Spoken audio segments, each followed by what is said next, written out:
Calendar हर साल बदल जाता है और तारीखें हर रोज़, पर कुछ ऐसी भी तारीखें होती हैं जो इतिहास के पन्नों पर अंकित हो जाती हैं। ऐसी ही एक तारीख है 31 जुलाई 1880, जब हिंदी साहित्य के युग पुरुष उपन्यास सम्राट मुंशी प्रेमचंद का इस धरती पर अवतरण हुआ। इस वीडियो में हम उसी कालजयी रचनाकार का जीवन परिचय प्राप्त करेंगे और जल्द ही इस माँ हिंदी चैनल पर प्रेमचंद का साहित्यिक परिचय भी उपलब्ध होगा। आपसे बस इतना सा आग्रह है कि वीडियो को अंत तक जरूर देखें, क्योंकि अंत में आपको प्रेमचंद के जीवन से संबंधित कुछ वस्तुनिष्ठ प्रश्नों की सूची मिलेगी जो परीक्षाओं की दृष्टि से बहुत लाभदायक होगी। एक छोटी सी गुजारिश और है कि वीडियो को लाइक और चैनल को सब्सक्राइब जरूर करें। इसमें आपको कुछ मिली सेकेंड्स का ही वक्त लगेगा, पर इससे हमारा हौसला बढ़ेगा और हम और भी ज़्यादा रिसर्च करके आपके लिए ज्ञानवर्धक वीडियोज़ लाते रहेंगे। और वीडियो अच्छा या बुरा जैसा भी लगे हमें कमेंट बॉक्स में ज़रूर बताएं। चलिए सबसे पहले प्रेमचंद के प्रारंभिक जीवन पर नज़र डालते हैं। 31 जुलाई 1880 को माता आनंदी देवी और पिता अजायब राय को एक पुत्र रत्न की प्राप्ति हुई और उस बालक का नाम रखा गया धनपत राय। धनपत राय जमींदार घराने से थे। उनके पिता अजायब राय पेशे से डाक मुंशी और जाति से एक कायस्थ थे, पर उस समय किसे पता था कि यही बालक एक दिन जमींदारों और सवर्णों के अत्याचारों के विरोध में दलितों, वंचितों, शोषितों, मजदूरों और किसानों का सबसे बड़ा पक्षधर बनेगा और अपनी कलम की ताकत से समाज और साहित्य को एक नई दिशा देने वाला कालजयी कलमकार के रूप में उभरेगा और युगों युगों तक प्रेमचंद के नाम से जाना जाएगा। प्रेमचंद अपने माता पिता की चौथी संतान थे और उनके चाचा ने प्यार से नवाब राय नाम दिया था। प्रेमचंद ने जब शुरुआती दौर में कलम थामी तो वे नवाब राय के नाम से ही लिखा करते थे। प्रेमचंद का बचपन बनारस के पास बसे एक लम्ही नामक गांव में गुजरा, जहां हिंदू और मुस्लिम दोनों साथ साथ रहा करते थे। और प्रेमचंद की प्रारंभिक शिक्षा लालपुर के एक मदरसे में हुई, जहां उन्होंने उर्दू और फारसी का ज्ञान अर्जित किया। यही कारण है कि प्रेमचंद के पूरे साहित्य में उर्दू फारसी की छाप हमें देखने को मिलती है। प्रेमचंद के साहित्य में मिलने वाली करुणा की धारा का स्रोत कहीं न कहीं उनका ही जीवन था। महज 7 वर्ष की अवस्था में ही प्रेमचंद मातृहीन हो गए और पिता ने विमाता अर्थात सौतेली माँ के दर्शन करा दिए। प्रेम के प्यासे प्रेमचंद को विमाता से केवल तिरस्कार ही मिला और 15 वर्ष की उम्र जब प्रेमचंद ने बाल्यावस्था की सीमा से निकलकर किशोरावस्था की दहलीज पर कदम ही रखा था, उसी समय उनका विवाह उनकी उम्र से बड़ी उम्र की एक लड़की के साथ करा दिया गया। उस समय प्रेमचंद 9वीं कक्षा में ही पढ़ रहे थे जब उनका विवाह हो गया। प्रेमचंद के कंधे अभी पारिवारिक जिम्मेदारियों को संभालने के योग्य भी नहीं हुए थे कि उन पर दुखों का पहाड़ टूट पड़ा। मात्र 16 वर्ष की छोटी सी उम्र में ही पिता का साया उनके सर से अलविदा हो गया। 16 वर्षीय बालक के कंधे पर पारिवारिक जिम्मेदारियों का बोझ आ गया और उस बोझ को उठाने में प्रेमचंद के कदम लड़खड़ाने लगे और परिणाम स्वरूप उनके वैवाहिक जीवन में दरार पड़ने लगी। प्रेमचंद की पत्नी उम्र में उनसे बड़ी थी और देखने में भी उतनी सुंदर नहीं थी। साथ ही उनका स्वभाव भी प्रेमचंद के अनुकूल नहीं था। परिणाम यही हुआ कि विवाह से प्रेम की जगह तनाव ही उत्पन्न हुआ और एक रोज़ किसी कारणवश प्रेमचंद की पत्नी रूठ कर मायके चली गई और फिर वापस कभी नहीं लौटी और नहीं प्रेमचंद ने अपनी ओर से कोई पहल की। इस प्रकार प्रेमचंद के इस रिश्ते का अंत यहीं हो गया। आगे चलकर प्रेमचंद ने शिवरानी देवी नामक एक बाल विधवा से पुनर्विवाह किया। आपको पता ही होगा कि शिवरानी देवी भी एक लेखिका थीं और उन्होंने प्रेमचंद के जीवन पर एक किताब लिखी जिसका नाम था प्रेमचंद घर में। प्रेमचंद और शिवरानी देवी की 3 संतानें हुईं, श्रीपत राय, अमृत राय और कमला देवी। सुनने को मिलता है कि एक बार प्रेमचंद को किसी लड़की से प्रेम भी हुआ था, पर जातीय बंदिशों के कारण वह प्रेम अंजाम तक नहीं पहुंच पाया। प्रेमचंद का पूरा जीवन संघर्षों से भरा था। पिता की मृत्यु के बाद आर्थिक संकटों से जूझते हुए प्रेमचंद ने ट्यूशन पढ़ाना प्रारंभ कर दिया, जिससे उन्हें मात्र 5 रुपये प्रति माह की आमदनी होती थी और किसी तरह से गुजर बसर चलता था। पर प्रेमचंद ने धनार्जन से अधिक महत्व ज्ञानार्जन को दिया और अपनी पढ़ाई जारी रखी।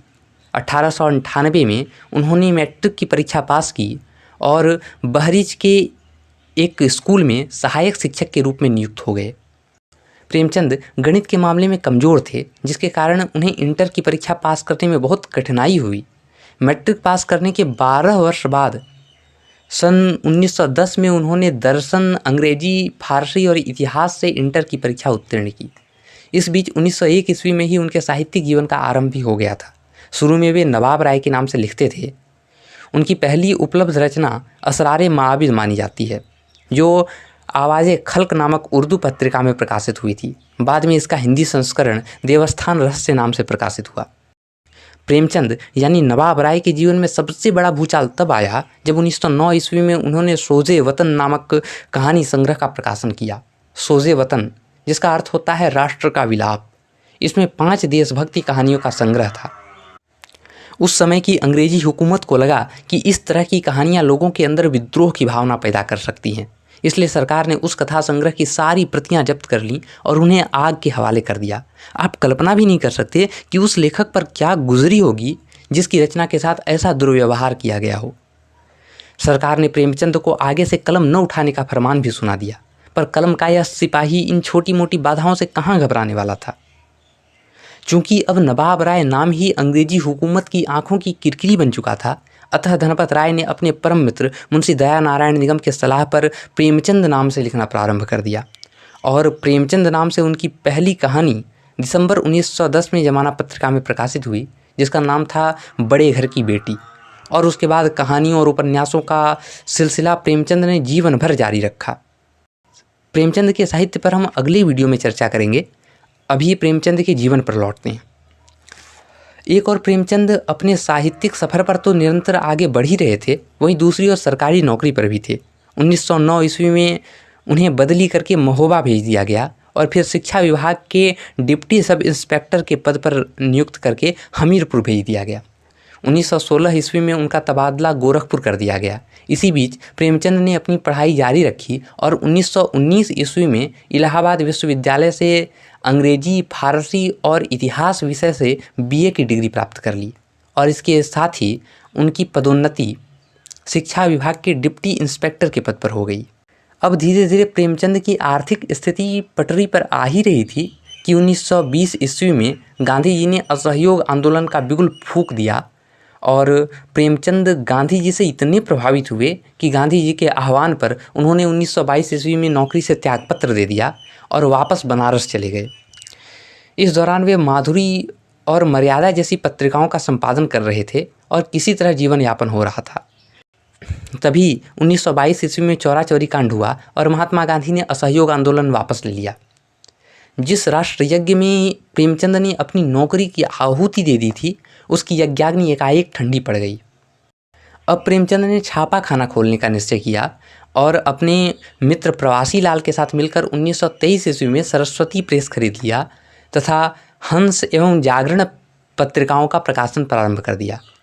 पर धीरे धीरे यह प्रेस घाटे में चला गया और प्रेमचंद के सर पर बहुत कर्ज आ गया।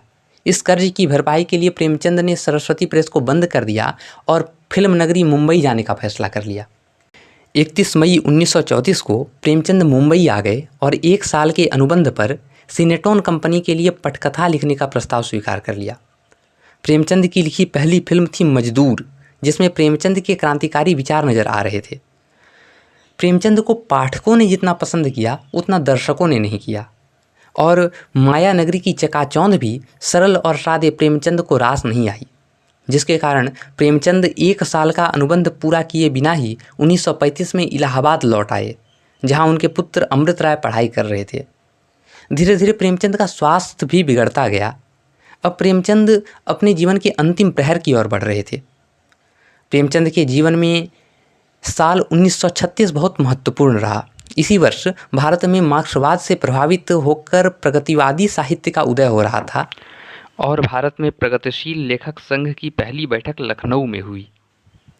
प्रेमचंद उस सभा के अध्यक्ष की भूमिका में थे। इसी वर्ष प्रेमचंद का सर्वाधिक चर्चित और लोकप्रिय उपन्यास गोदान भी प्रकाशित हुआ और उनकी प्रसिद्ध कहानी कफन भी इसी वर्ष छपी थी।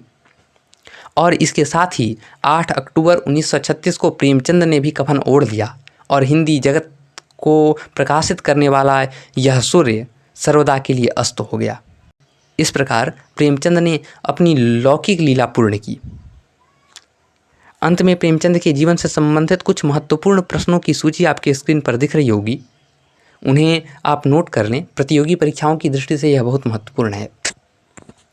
बहुत बहुत धन्यवाद।